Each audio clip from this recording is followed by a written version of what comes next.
Nunca olvidaré la sensación que tuve al abrir el extracto bancario esa noche. Mis ojos se llenaron de incredulidad, mi corazón empezó a latir a 1000 por hora y un nudo en la garganta me hizo temblar. Había gastos enormes que no reconocía, un bolso que costaba más que mi sueldo mensual, zapatos de diseñador que jamás había visto, perfumes de edición limitada. ¿Cómo era posible que aparecieran en nuestra tarjeta sin que yo supiera nada? Mi primer pensamiento fue inmediato y doloroso: mi esposo me está engañando. Sentí un golpe en el estómago, una mezcla de rabia, miedo y traición que me dejó paralizada. Intenté calmarme, racionalizarlo, pensar que tal vez había una explicación lógica. Pero no la había. Cada cargo parecía un mensaje silencioso. Alguien estaba jugando con nuestra vida, con nuestra confianza y con nuestro dinero. Pasé la noche revisando cada gasto, cada fecha, cada detalle. Mi mente no dejaba de construir escenarios. ¿Tenía una amante? ¿Alguien cercano a nosotros estaba involucrado? Cada vez que mi esposo llegaba a casa, lo miraba con sospecha. Él parecía normal, sonriente, completamente ajeno a lo que yo estaba descubriendo, y eso solo aumentaba mi confusión. La sensación de traición me consumía. Todo parecía tan real, tan tangible, los extractos, los números, la certeza de que alguien nos estaba engañando de alguna manera. Sentí que todo lo que conocía, todo lo que creía seguro en mi matrimonio y en mi hogar, se tambaleaba. No sabía quién era el culpable. No sabía qué hacer. Solo sabía que había alguien manipulando nuestra vida desde las sombras y que mi instinto me decía que esto iba a cambiarlo todo. Mi corazón latía entre el miedo y la indignación, y en ese momento supe que no podía ignorarlo. Tenía que descubrir la verdad, aunque no sabía que la verdad iba a ser mucho más impactante de lo que podía imaginar.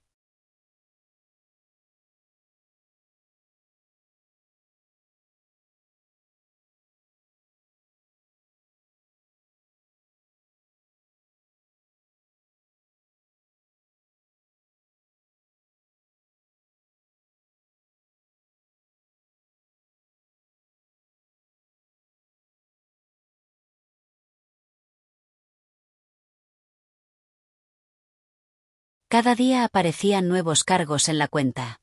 Primero pensé que era un error del banco, pero no, no lo era. Eran compras reales. Maquillaje de lujo, perfumes imposibles de pagar, joyas que costaban $3600, ropa de diseñador que ni siquiera se vende en nuestra ciudad. Y lo peor, todas las transacciones estaban perfectamente registradas con nuestra tarjeta. La nuestra. Mi incredulidad crecía con cada clic. Sentía el corazón acelerado, la mente corriendo más rápido de lo que podía procesar. Revisé los extractos una y otra vez, buscando algún patrón, algo que me ayudara a entender. Las fechas no coincidían con ningún viaje, con ningún gasto que nosotros hubiéramos hecho. Las tiendas estaban en lugares donde no habíamos estado. ¿Quién está haciendo esto?, me repetía una y otra vez. Intentaba mantener la calma, pero el miedo se colaba por todas partes. ¿Era una amante? ¿Alguien a quien él le compraba cosas sin decírmelo? La idea me quemaba por dentro. Miraba a mi esposo mientras hablábamos en la cena y, aunque sonreía y me preguntaba cómo había ido mi día, yo ya no podía verlo igual. Comencé a revisar los movimientos con lupa. Fechas, montos, direcciones, incluso busqué los productos en Internet. Y todo apuntaba al mismo tipo de perfil. Una mujer joven, con gustos carísimos, caprichosa y segura de que podía tenerlo todo. Eso me confundía aún más. ¿Quién era? ¿Por qué con nuestro dinero? Intenté hablar con él una noche, sin acusarlo directamente. Le mencioné unos cargos raros en la tarjeta y noté cómo se le tensó el gesto, aunque enseguida cambió de tema. Eso me dejó helada. ¿Por qué lo evitaba? ¿Qué estaba escondiendo? No podía confiar en nadie. Empecé a sentir que todos me mentían. Que todo el mundo sabía algo que yo no. Y lo peor de todo era esa sensación silenciosa, casi instintiva, de que la persona que estaba haciendo esto estaba más cerca de lo que creía. No podía más. Cada vez que miraba el extracto bancario, sentía como si me arrancaran el alma poco a poco. Cada cargo era un golpe, cada compra un recordatorio de que alguien estaba manipulando nuestra vida sin que yo tuviera idea de cómo ni por qué. Esa noche decidí que tenía que enfrentarlo. Mi esposo tenía que decirme la verdad, aunque eso significara romper todo entre nosotros. ¿Tú sabes algo de esto? Le pregunté, sosteniendo el extracto frente a él con las manos temblorosas. Señalé cada bolso, cada perfume, cada compra ridículamente cara. La ira y la frustración me hicieron levantar la voz sin darme cuenta. Él me miró como si me hubiera vuelto loca. Primero hubo un silencio largo, incómodo, y luego su sorpresa se convirtió en incredulidad. ¿Qué? Dijo. No entiendo. Yo no he gastado nada de eso. Sus palabras me dejaron todavía más confundida. Mi primer impulso fue gritarle, exigirle explicaciones, acusarlo de engaño, de traición. Pero había algo en su mirada, sinceridad, miedo, desconcierto. Era como si él también estuviera intentando entender lo que yo le estaba mostrando. No puede ser, murmuró mientras miraba el extracto conmigo. Si tú dices que esto salió de nuestra tarjeta, entonces, no sé cómo pasó. Te juro que no tengo nada que ver. Su reacción me rompió. Por un lado, estaba aliviada de que no hubiera otra mujer involucrada, pero por otro, la confusión me consumía. Si no era él, ¿quién? La sensación de traición persistía, pero ahora estaba mezclada con un miedo frío. Había alguien manipulando nuestra vida desde las sombras. Y no podía ver quién. Empecé a cuestionar mi propia percepción. ¿Acaso estaba exagerando? ¿Me estaba volviendo paranoica?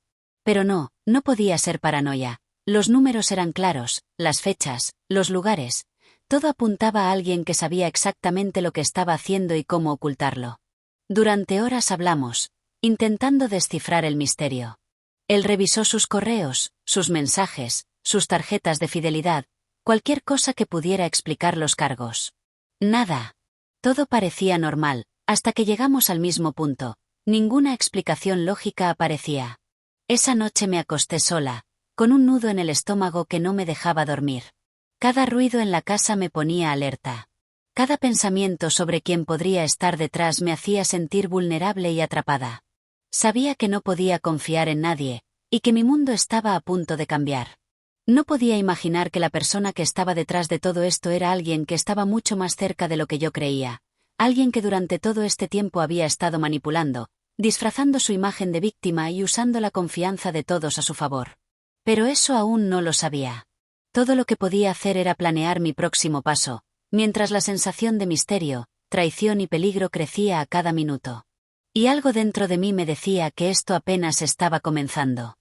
Después de hablar con mi esposo y no obtener respuestas, supe que no podía quedarme de brazos cruzados. Tenía que averiguar quién estaba detrás de esos gastos enormes, aunque eso significara revisar cada detalle de nuestra vida y arriesgarme a descubrir algo que me rompiera el corazón. Comencé por los extractos bancarios, analizándolos línea por línea. Fechas, tiendas, horarios. Cada cargo parecía un rompecabezas que no lograba encajar.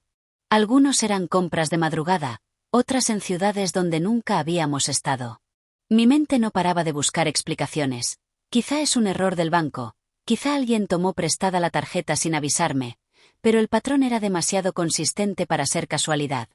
Entonces empecé a mirar los recibos de correo y las notificaciones de entrega. Paquetes enormes llegaban a nuestra dirección sin previo aviso.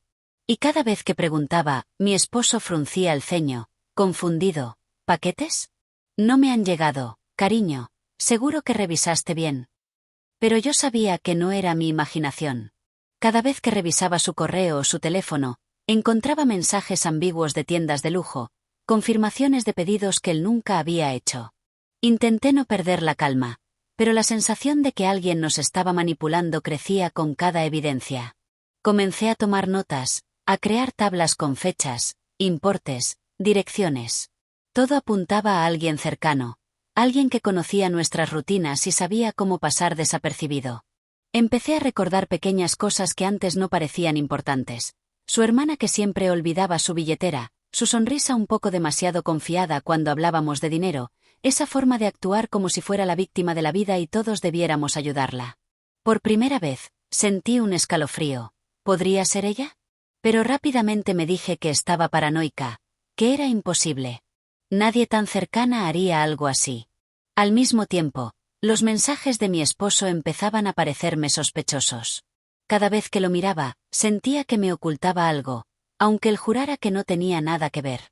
Empecé a sentir que vivíamos en un teatro donde cada gesto estaba cuidadosamente planeado, cada palabra medida, y yo era la única que no entendía el guión completo. El drama emocional me consumía.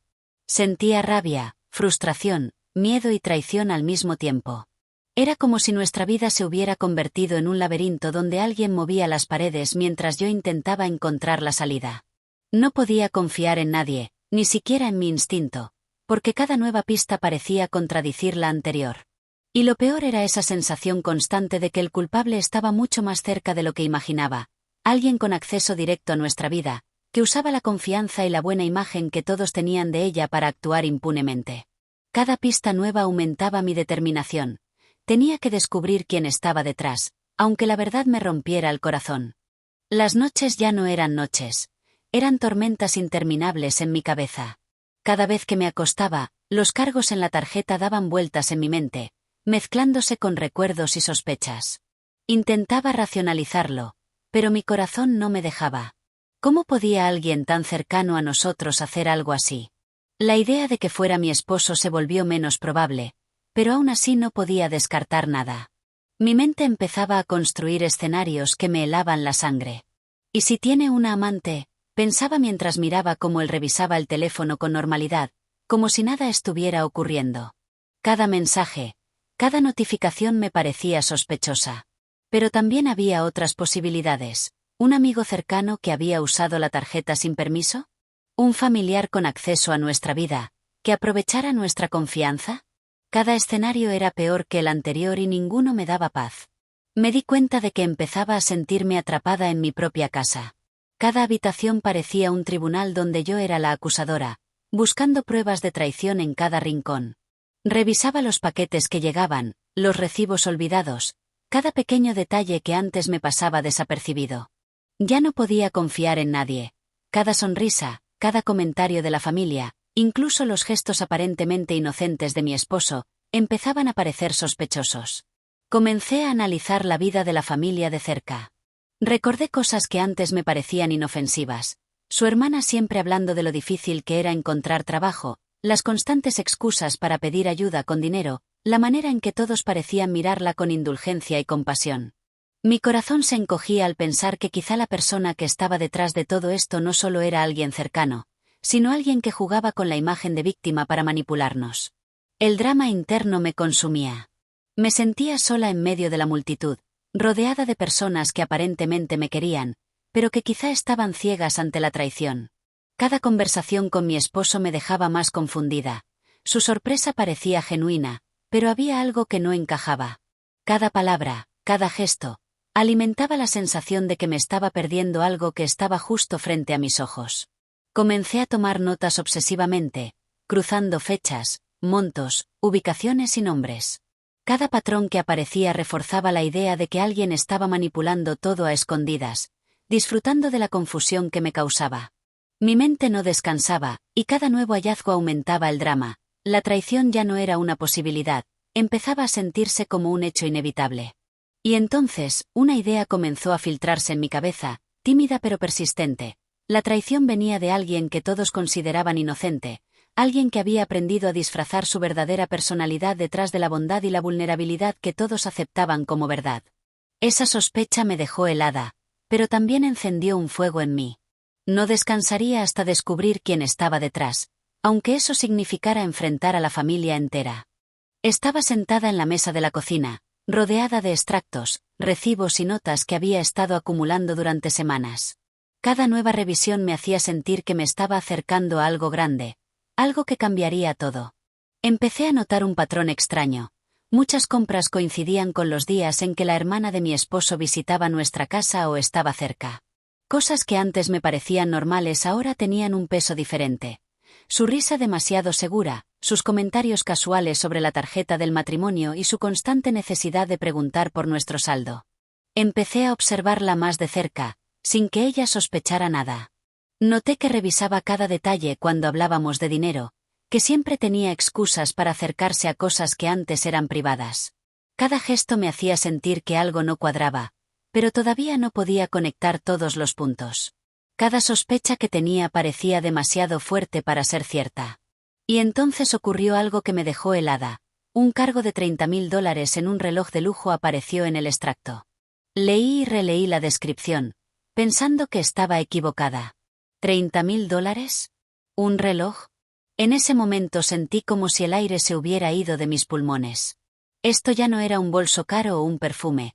Esto era algo enorme, innegable, imposible de ignorar. Corrí al banco al día siguiente, decidida a que me dijeran que se trataba de un error, una estafa, cualquier cosa que no fuera la terrible verdad que estaba comenzando a formarse en mi cabeza. Pero cuando hablé con el gerente, la respuesta me dejó aún más atónita.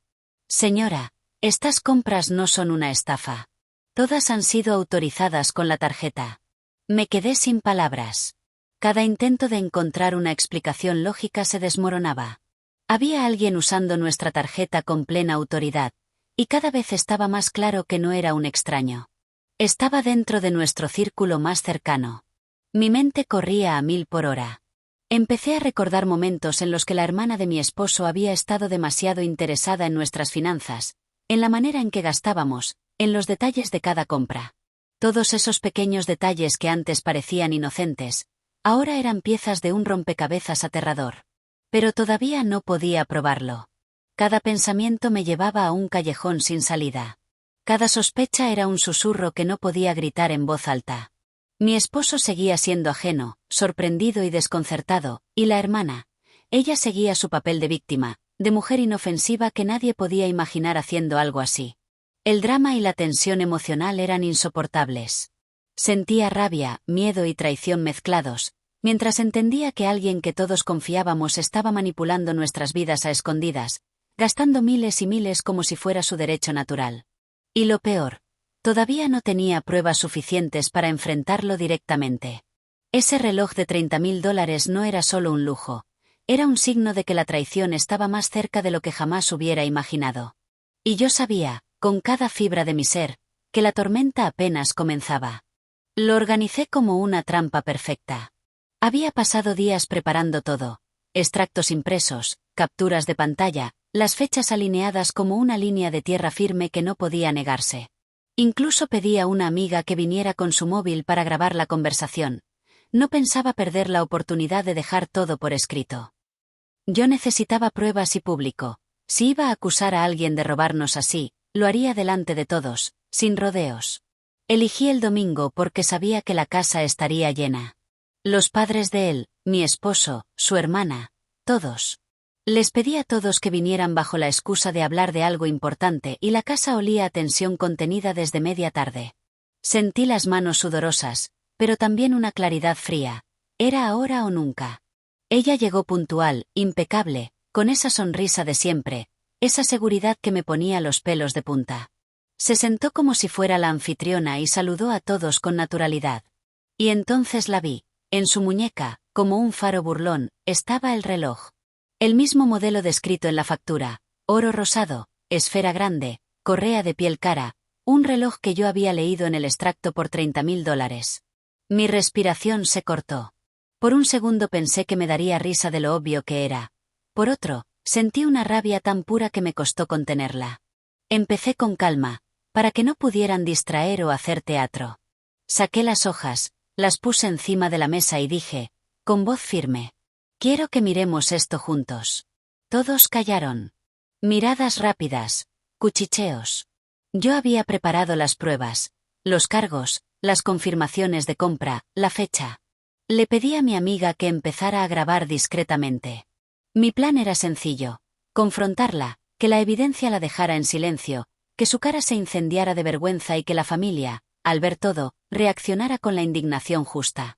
La miré a los ojos y señalé la muñeca donde el reloj brillaba. La casa quedó congelada. ¿Eso te suena?, pregunté. Ese reloj de 30.000 aparece en nuestro extracto. ¿Cómo lo pagaste? Ella hizo una pausa teatral, como si buscara las palabras apropiadas para su papel. Luego, con una voz afectada de sorpresa fingida, respondió: ¿qué? No entiendo de qué hablas. Eso es ridículo. Yo saqué las capturas y el recibo, las coloqué ante todos y añadí, sin poder evitar que temblara la voz: aquí está. Fecha, importe, tienda. Pagado con nuestra tarjeta. ¿Me vas a decir que esto es una casualidad? Esperé la humillación. Esperé que su rostro se tornara rojo, que se disculpara, que cayera la verdad. Miré a su madre buscando la indignación que yo merecía. Imaginé su horror al ver a su hija así. Pero lo que vino fue otra cosa. Ella se rió, corta y despectiva, y dijo: ¿En serio me acusas de robar, delante de mi familia? ¿Así me tratas, hermana política? ¡Qué bajo! Antes de que pudiera responder, su madre saltó como un resorte. ¿Cómo te atreves a decir eso de mi hija? Gritó, con la cara llena de ofensa. Pobrecita, está pasando por una etapa difícil. ¿Tú qué vas a ganar con esto? ¿Humillarla delante de la familia? Mi marido, me miró con una mezcla que nunca había visto en él, decepción contenida y una molestia fría. No defendió lo obvio. No pidió una explicación. Dijo solo: quizá debiste haberlo hablado en privado. Esto está fuera de lugar. Mi mundo se partió en dos en ese instante. Lo que yo había planeado como la caída estrepitosa de una ladrona se convirtió en mi propia humillación pública. La narrativa giró en segundos. Yo era la mala por exponer a alguien que, según ellos, era vulnerable. La hermana se cubrió con lágrimas fingidas y esa mirada de "me atacan", y la madre, con voz temblorosa, habló de lo difícil que era buscar trabajo a esa edad y de lo comprensiva que debía ser la familia. La gente se posicionó al instante. Los padres abrazaron a su hija, mi esposo me pidió explicaciones por habérselo echado en cara así, y amigos que estaban presentes comenzaron a murmurar cosas como quizá hubo un malentendido o esto duele a todos. Yo estaba incrédula, con las pruebas delante de mí. Intenté repetir, una y otra vez, mostrando recibos, fechas, fotos del paquete con la dirección nuestra, incluso el ticket de entrega que aparecía con su nombre en una de las confirmaciones. Pero cada documento que enseñaba era reinterpretado por ellos como pruebas circunstanciales o algo que se puede explicar. La hermana habló con voz alta, teatral. No puedo creer que me acusen así. ¿Me llamas ladrona? Te lo ruego. Y sollozó a cámara lenta para que la escena fuera más convincente. ¿Sabes lo que siento? Me están destrozando la reputación. Yo no tengo trabajo y me ayudan. ¿Qué tiene eso de malo? Sus padres consolaban, fulminándome con la mirada. ¿Cómo puedes hacerle esto a tu cuñada? Una amiga en la sala, que yo creía neutral, me dijo en voz baja: quizá deberías pedir disculpas y arreglar esto en privado, no es necesario montar un espectáculo. Fue como si hubiera actuado una traición aún mayor por no haber mostrado compasión. Mi propio marido me dijo, con una calma que era una cuchillada: has exagerado. Podrías habérmelo dicho a mí primero. Lo escuché y no lo reconocí. Intenté respirar. Mostré el vídeo de la confirmación de compra, la página de la tienda, la hora exacta. Intenté que vieran la evidencia objetiva, pero la emoción se impuso a la lógica. Su reloj brillaba en la muñeca como una burla, y aún así todos se negaban a verlo como lo que era, un símbolo de lo que ella estaba haciendo. Sentí que me caía el mundo. La persona a la que quería ver avergonzada y apartada se erguía como víctima, y la familia me daba la espalda. El plan que creí infalible me había explotado en la cara. En vez de disculpas para la ladrona, recibí reproches por no entender las dificultades de alguien que no encuentra trabajo y por haber avergonzado a una joven delante de su familia. Me fui de la mesa con las pruebas en la mano, con la respiración hecha jirones, mientras oía detrás de mí la voz de su madre diciendo: «¡Qué mala eres!». En la puerta, mi amiga grabó el último plano, mi cuñada con el reloj reluciente, su madre abrazándola, mi marido mirándome con distancia. Esa noche me acosté con el ruido de la traición multiplicado por la incomprensión. Había desenmascarado a la ladrona con todo preparado, y sin embargo la familia la protegió. Me sentí sola, avergonzada y más decidida que nunca a no dejarlo así. Porque si la verdad no bastaba para convencer a quienes la veían con ojos de cariño, tendría que buscar otra manera de demostrarlo, una que no dependiera de la buena voluntad de la gente en la mesa del comedor. Después de la reunión en la que todos finalmente supieron quién había estado usando la tarjeta, pensé que al fin se haría justicia. Que la verdad clara y contundente pondría a cada uno en su lugar. Pero no.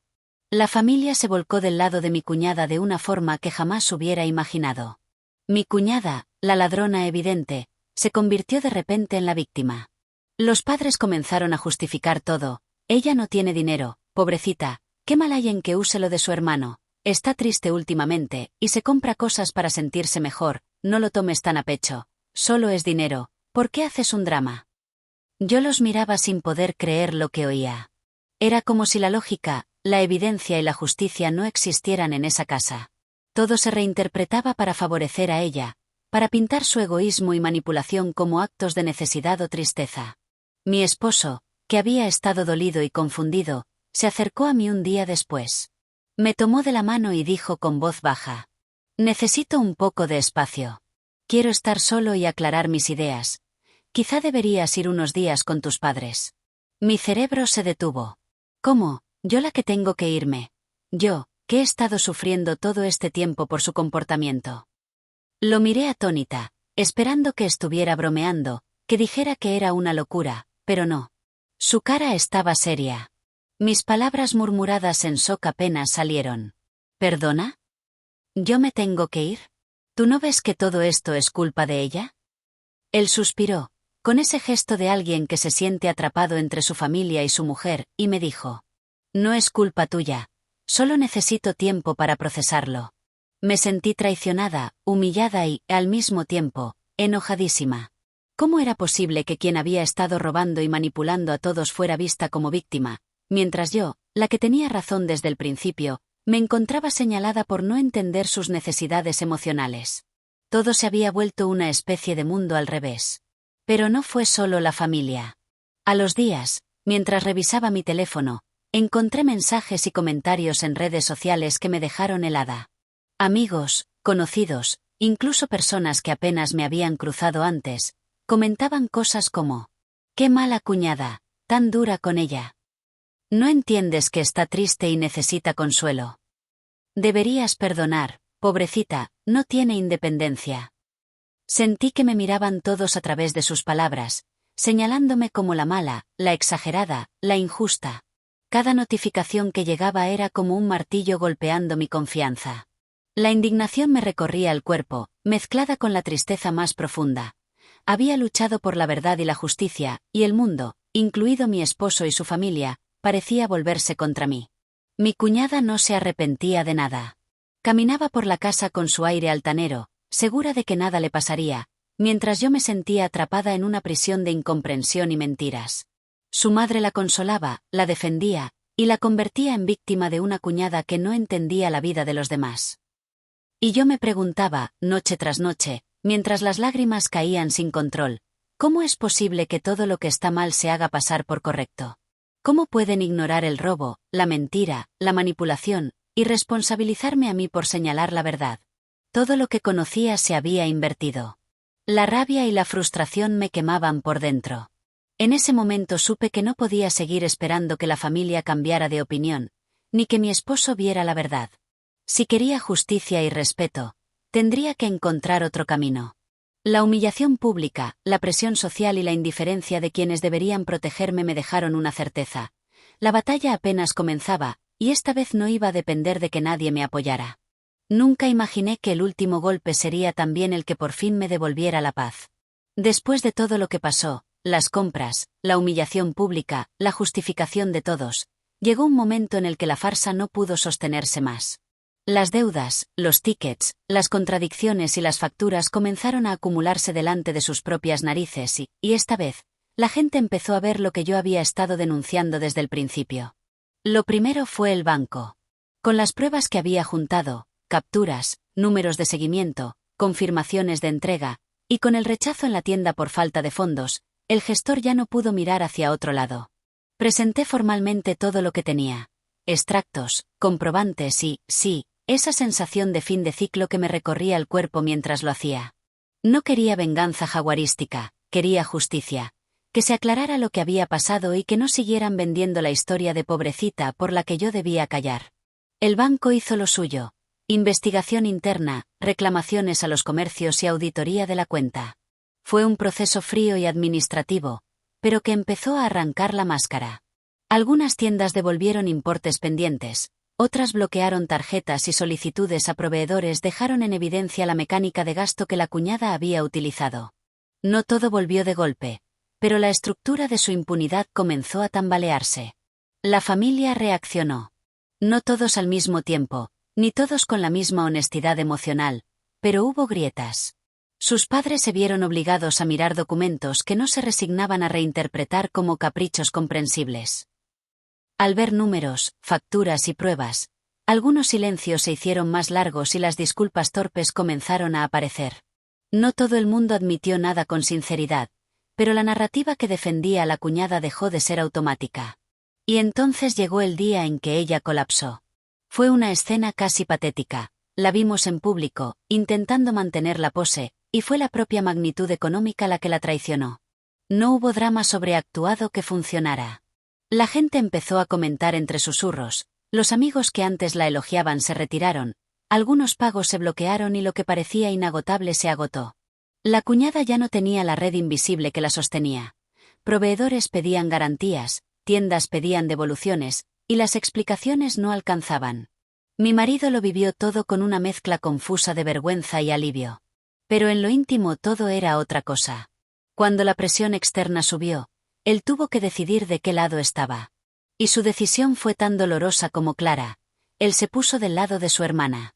No porque fuera la verdad justo moralmente, sino porque eligió mantenerse en el bando que le resultaba más cómodo, el de la familia que le había protegido siempre.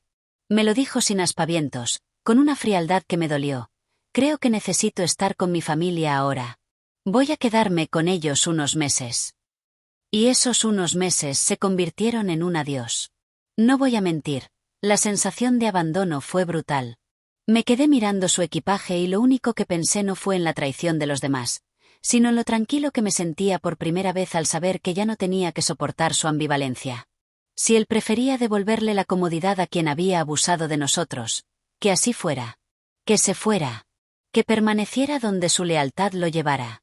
Yo no iba a mendigar atención ni defensa. Prefería mi dignidad.